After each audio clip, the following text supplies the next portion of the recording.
And again, my name is Ariel Berkwotz, and I'm honored to welcome you and to share a few opening remarks about this Pronomian Conference. In the past half century, we have witnessed waves of fresh new thinking spread through the body of Messiah. Among the most important wave of God's speaking was or is what some call the Hebraic roots movement. In this, scholars began to take a different look at Yeshua and the life of the early believers in him, something like what Albert Schweitzer tried to do about 100 years ago. Only this quest for the historical Jesus has proved to be a more accurate one. It has brought to light both Yeshua and his followers constituted a thoroughly Jewish movement, some modern Jewish thinkers even referring to it as a Jewish sect.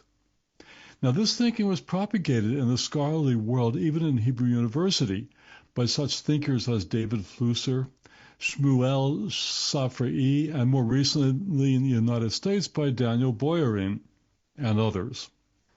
Among the pleasant results of this thinking is the fact that even some religious Jews are desirous of reclaiming Yeshua as one of their own, as a Torah faithful teacher in the early first century. Of course, this movement has had some problems, but it continues to spark interest in Yeshua as the legitimate Jewish teacher of Torah. At the same time, the last half century, we have seen the rise of the modern Messianic Jewish congregational movement. This has taken time to develop, and it has many expressions. While this movement also is fraught with some serious problems, nevertheless, it has served to bring forth to the forefront the fact that it is both biblically and culturally legitimate for believers in Yeshua to express their communal life in a biblically and culturally Jewish way, in a manner reminiscent of the early first century Messianic movement. Now, as helpful as both these and some other modern movements are among believers, are and have been, they all skirt a major point.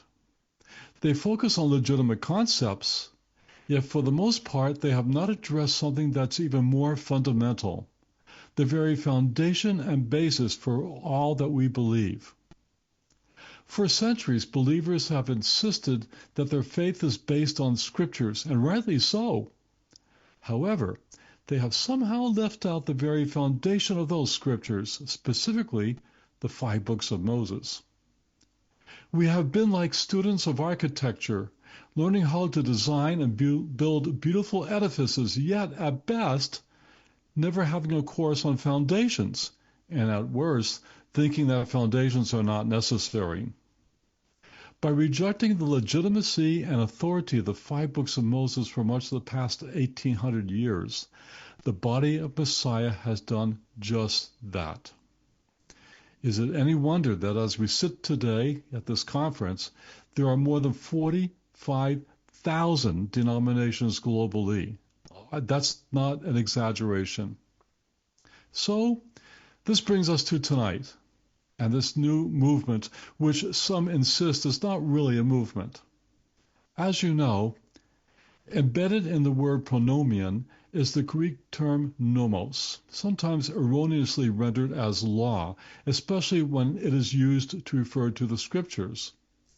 This new non-movement has potential to be earth-shaking because it addresses the very core of the foundations of the Bible.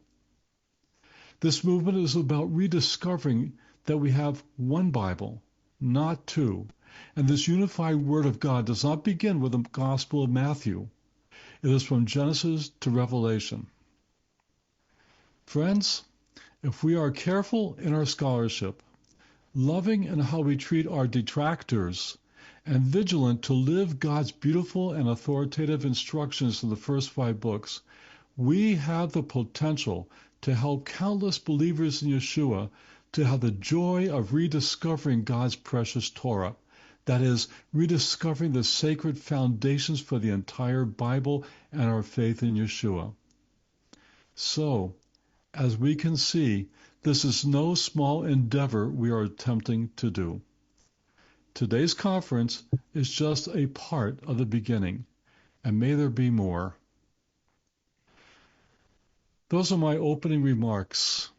Let us therefore progress with our conference and the task at hand. We have several fascinating speakers from different parts of the world teaching on essential subjects for our pronomian cause, and I, for one, can't wait to listen, learn, and be encouraged by them. May the Holy One of Israel bless our work and bless all the speakers. So before turning it back to Rob, I'll leave you with this very short prayer for the entire conference.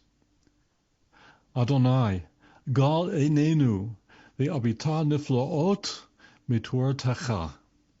Adonai, open our eyes and show us wonderful things from your Torah.